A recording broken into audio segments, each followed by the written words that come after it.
Mother, there's too many of you crying. Brother, brother, brother, there's far too many of you dying. You know we've got to.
Right on, right on. Ah, yeah, yeah, yeah, yeah, yeah, yeah, yeah, yeah, yeah. Ba-do-ba-do, ba-ba-ba-do, ba-ba-ba-do, ba-do-ba-ba-ba-do.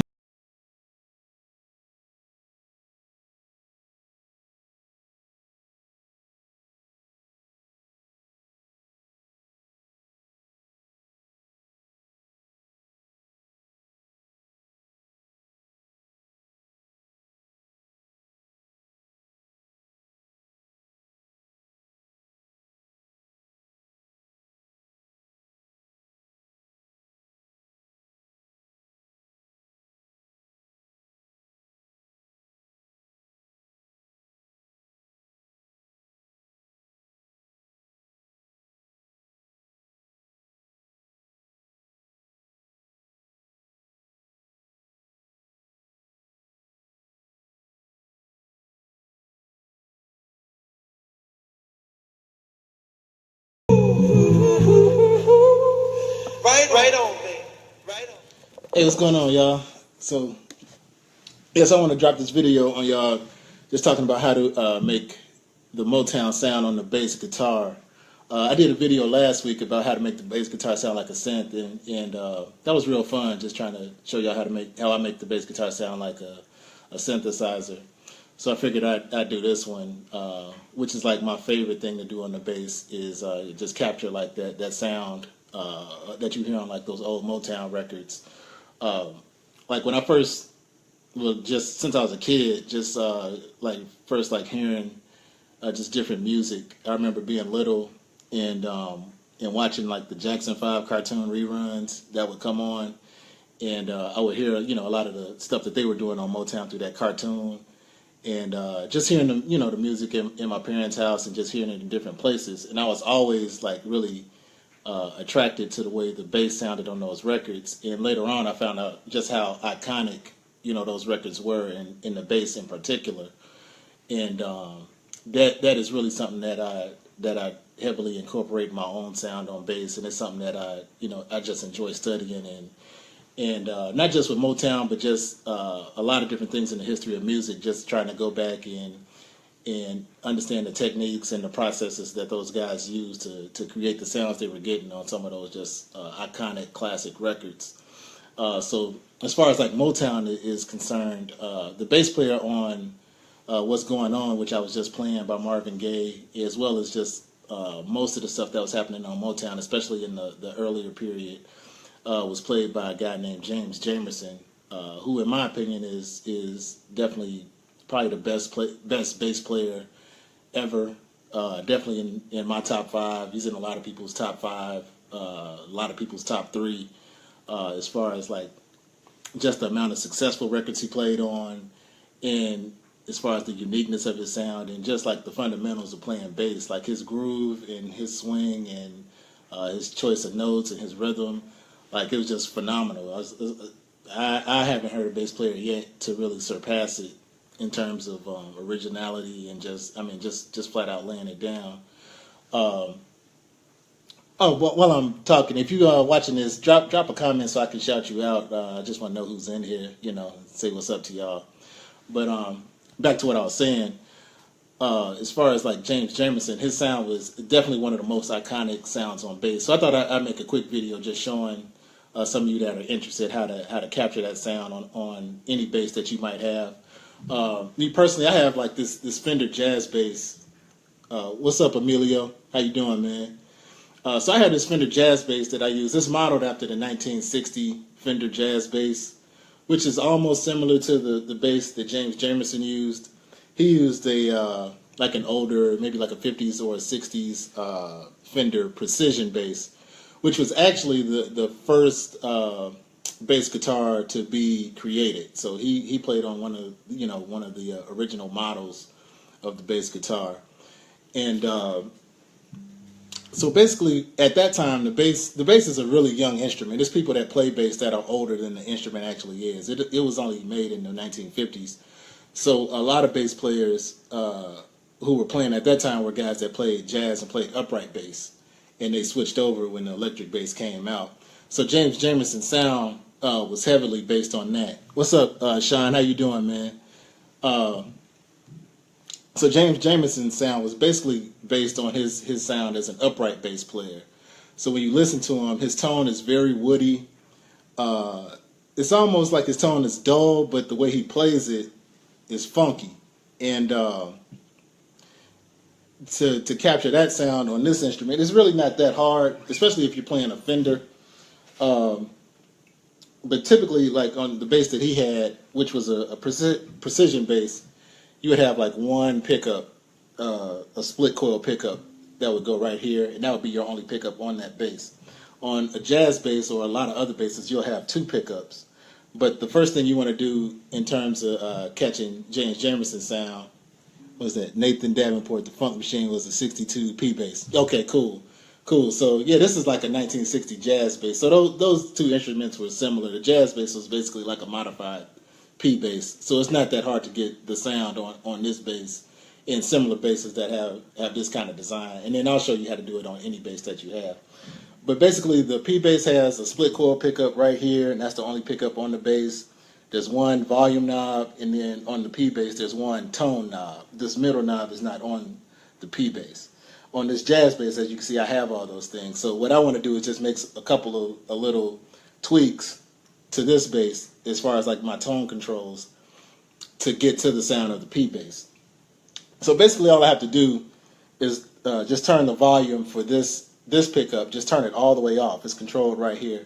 So I just keep that all the way off and just act like it's not even there because on a P bass it's not there. All right, on Emiliano, thank you, man.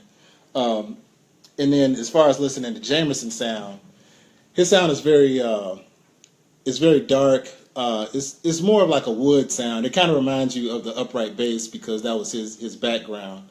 So I kind of use this tone knob that controls the high end. I keep that tone turned down as well. I'll let you hear it with it turned up so you can see the difference.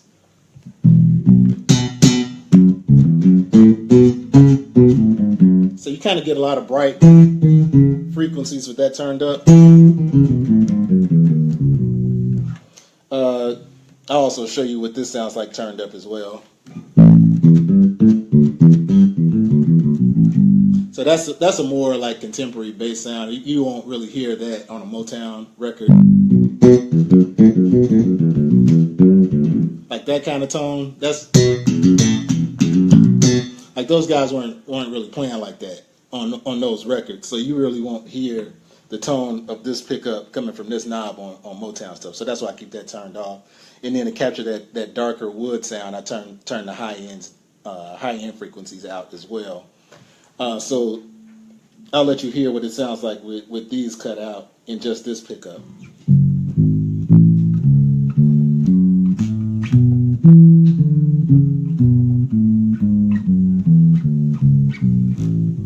So that's getting a lot darker and it's more woody. You kind of it has more of a round just warm bass sound.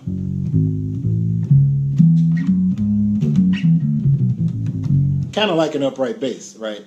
So that was the first thing I would do in terms of just getting to that Motown sound, is just adjusting your tone knobs to mimic the controls of a 62P bass. The second thing from there is on those older basses. They had like a lot of hardware on them. Like they would have I guess it was just purely cosmetic, but they would have like a pickup guard that goes over here. It's like a metal piece that would cover the pickup, and they also had another metal piece that kind of guards the bridge. And inside that piece, there was like a foam mute. And in my opinion, that's like the secret ingredient in getting that Motown sound, because it creates like a certain dullness, and it cuts out a lot of the sustain that you get when you play bass. Like the way the notes ring, it kind of deadens all that and shifts it to sound more like an upright bass. And like I've been listening to Motown since I was like little, and I could never, since I've been playing bass, never really figure out like how he was getting that sound. I've tried like different strings, messing with the tone controls, but like my sustain was always off, and like my tone, it had a certain clarity to it that you don't hear when you hear Jamerson play on Motown stuff. So, but just recently I figured out it was because of that foam mute. Let me check out. Labella flat wounds are meaning. Yeah, absolutely. The flat wound strings are a definitely important part. But even when I put like flat wound strings on my bass, like I still couldn't quite. It was closer, but it was like it was something missing. And when I figured out that his bass had like that foam mute on it, that was like the secret ingredient in capturing that sound. So a foam mute, it's like a little rectangular piece of foam that can go like right under your strings, like right under here, if you can see. And let me know if y'all can hear and see everything okay. Y'all can just hit 1 or whatever. But just, if you can't hear, just let me know.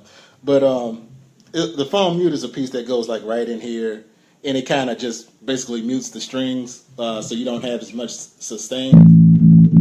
So you kind of get more of this kind of sound as opposed to.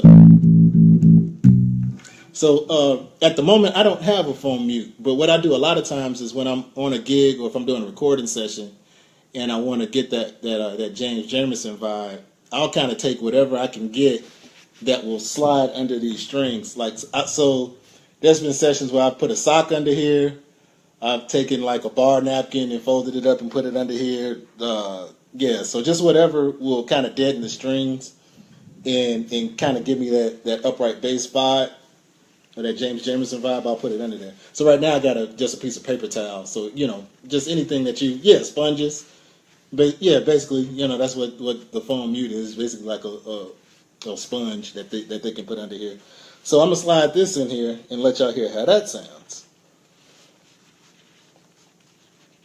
Just for now, since I don't actually have a foam mute. Do something called makeshift. But check that out.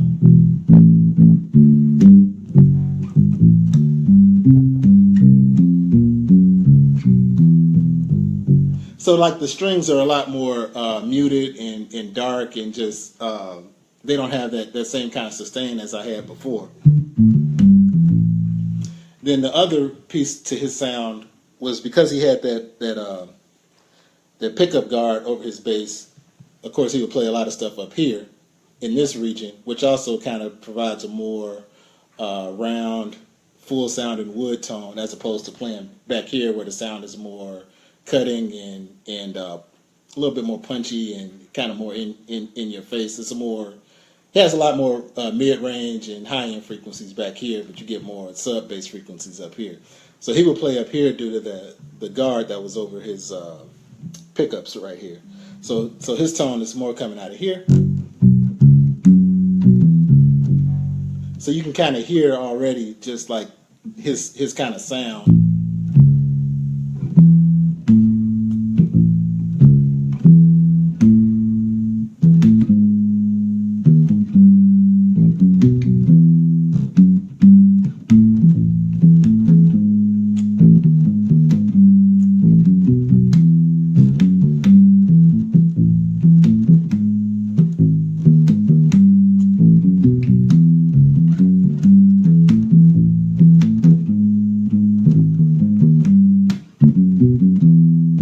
so that like the bass line from Ain't No Mountain High Enough. So you kind of hear just from just adjusting the bass to mimic the settings of a P bass, and then by muting your strings with any piece, like if you can get a phone mute, that's ideal. But if you don't have that, like whatever that's soft and will fit under here, and kind of just deaden the strings. You don't want to completely quiet the strings, where it's no sustain, but just something that can kind of just take the edge off of a little bit more of the high end frequencies and cut your sustain a little bit.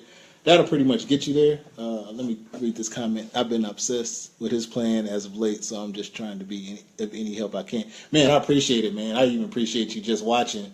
But yeah, I appreciate your input, man, for real. Yeah, man. So yeah, whatever else like drop some comments, man, because like I'm still a student of his sound as well. So there's some things about him that I don't know, especially like as far as like his recording process and his actual bass rig, like what amps he used and stuff like that. Like I don't know that stuff. So yeah, definitely add to the discussion if you know some things that I haven't brought up. Then also going back to the topic, the final piece, to capturing anybody's sound is just getting the records and just listening closely to his actual playing, and just really just being a student of just what you can observe about his playing from hearing it, any old videos. There's very few videos of him actually playing, but whatever you can gather from that, just take all that in and definitely internalize it and try to incorporate it into your own playing. Of course, the goal isn't to be a clone of James Jamerson, but there's so many principles in his playing and elements in there that you can take it and apply it to anything that you're doing as a musician, and just make your own stew and give it your own identity. What are your favorite bass lines of his to play? Do you have a top 3? Yeah, my favorite, Ain't No Mountain High Enough, as I just played. If you're just coming in, I started with What's Going On. That's my other favorite. And then I like what he played. I mean, it's hard to name 3, but 2468 by the Jackson 5 on the Jackson 5 ABC album. Yeah, I'll play a little bit of that. And I'm not going off on a tangent because this is all still on the subject, and I was kind of thinking of that anyway. This one right here, if I can get it to come up. Get up early to see you in the morning, but you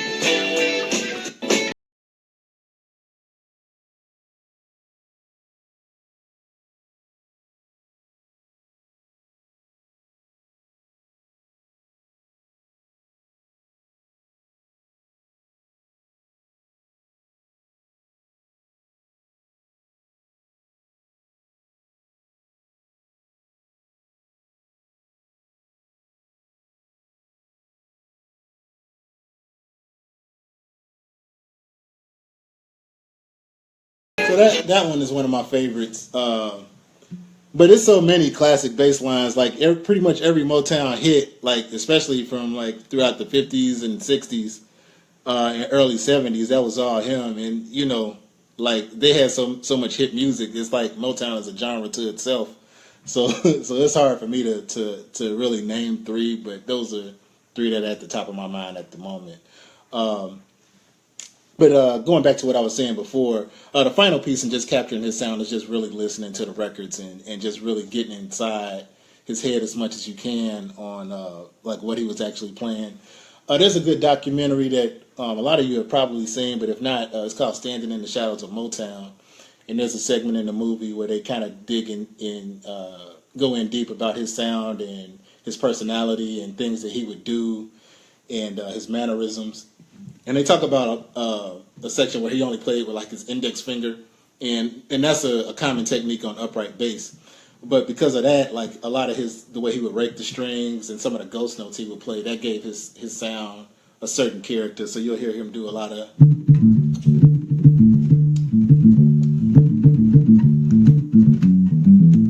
like those kind of ghost notes.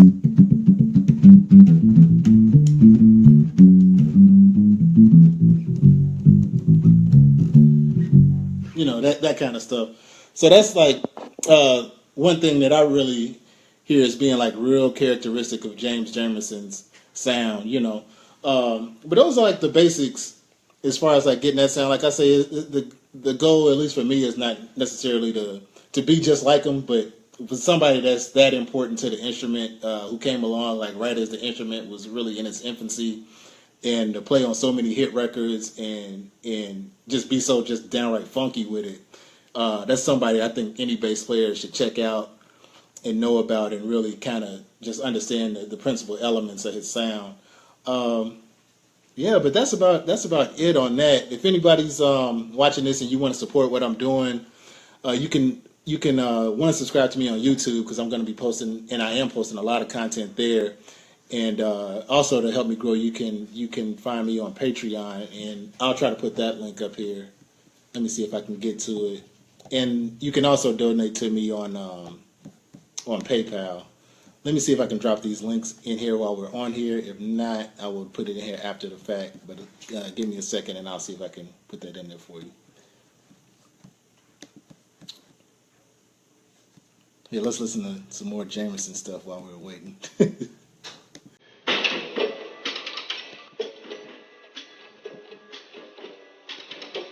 Listen, baby, ain't no mountain, ain't no valley, ain't no river, rock, baby.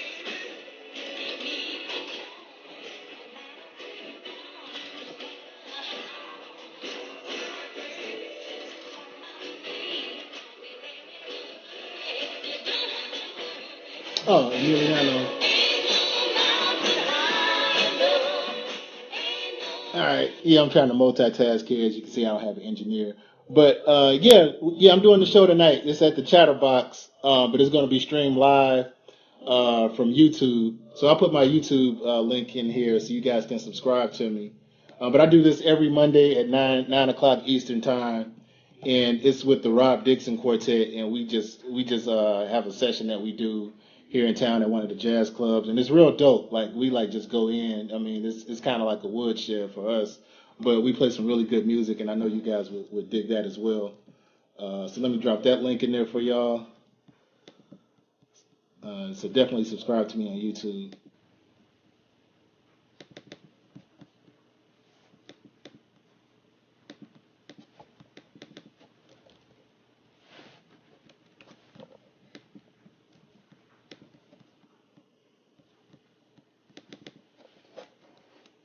All right, there you go.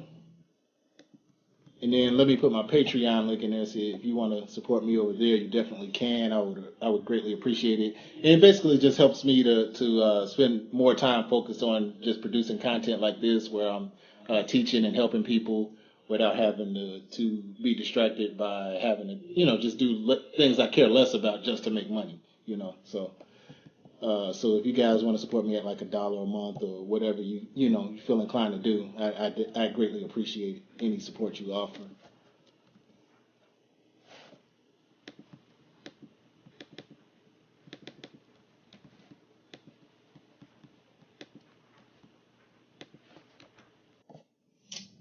Yeah, but there's I just put my Patreon link in there too.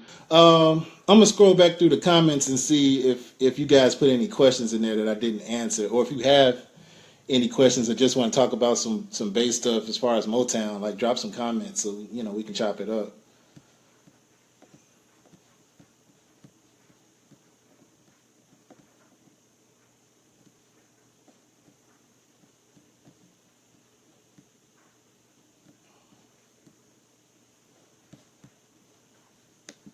Looks like that might be about it. Let's see. It's a show tonight. Oh, I see Jordy Long. I don't know if you're still watching, but thanks for your comment, man. I'm glad you were able to tune in and watch.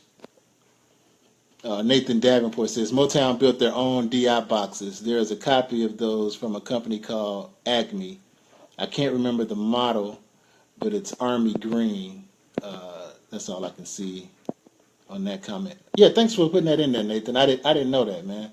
So I'm gonna go research that, man. Maybe we can maybe I can do another video kind of talking a little bit more about like the equipment that they actually use to produce some of that sound. I know with a cat like Jamerson, a lot of that sounds just in his hands, you know. But there is some technical things, like especially like if you're into producing and doing recording work, that there's things you can do to get a certain character of sound that those guys had. Okay, I don't see any other comments in here, so I'm gonna go ahead and hop off, y'all. But I appreciate everybody that tuned in. Definitely check the links that I dropped. Subscribe to me on YouTube. Please, if you want to support what I'm doing, you can use Patreon or you can use PayPal. Also, if you want to take lessons with me, send me an email at brandonmeeksmusic.com, or you can shoot me a message here on Facebook and let me know if you want to take lessons, because we can do lessons on video chat. Like we can use Messenger here, we can use FaceTime, Google Hangouts, Skype, any of that stuff that y'all are using. We can do a video chat and do lessons that way. Or if you have a recording project that you need somebody to play some live bass on, and you would like to have me do it, reach out to me. You can message me here on Facebook or send an email to brandon@brandonmeeksmusic.com, and we can talk about me playing on your record. So I'd love to do that if you need me to.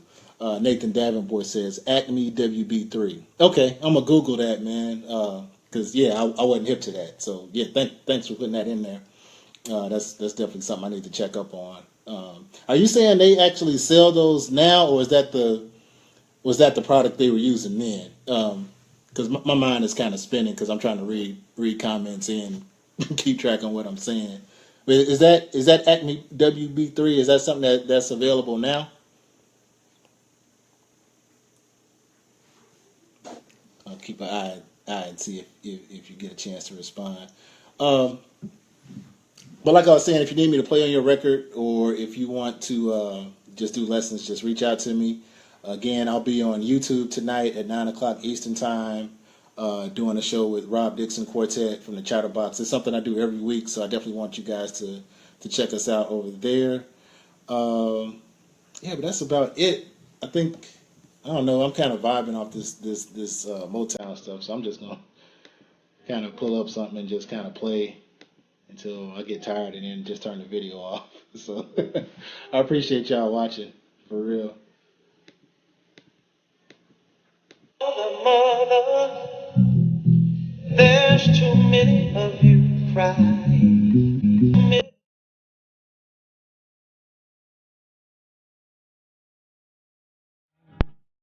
You know we've got to find a way to bring some love.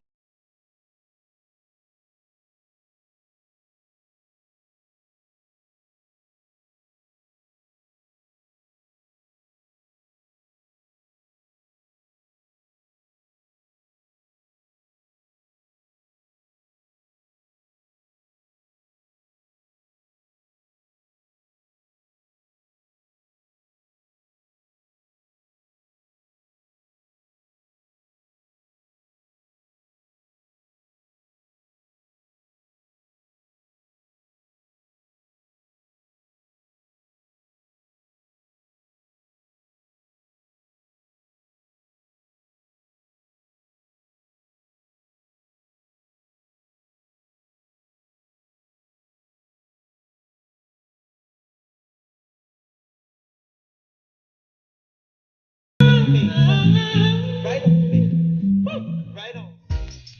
Hey, what's up? This is Brandon Meeks. Thanks for watching the video. Please like, share, and subscribe. Also, be sure to hit the bell icon so that you'll know anytime I drop a new video. If you want to learn how to play bass guitar, reach out to me at brandon@brandonmeeksmusic.com. I'm offering online bass lessons through Google Hangouts, Skype, or FaceTime. Beginner to advanced is welcome. If you're a fellow artist, producer, or singer, songwriter, and you have a song that needs some live bass on the track, please reach out to me as well. Love to hear what you're working on and just try to help you get some live bass that sounds good. So reach out to me at brandon@brandonmeeksmusic.com and we can get started. If you want to support my channel and just help me keep growing, reach out to me on Patreon and become a patron. I have some really good exclusives that I know you'll enjoy, so please reach out to me and we can get going with that. But that's it for now. I'll talk to you guys soon. Peace.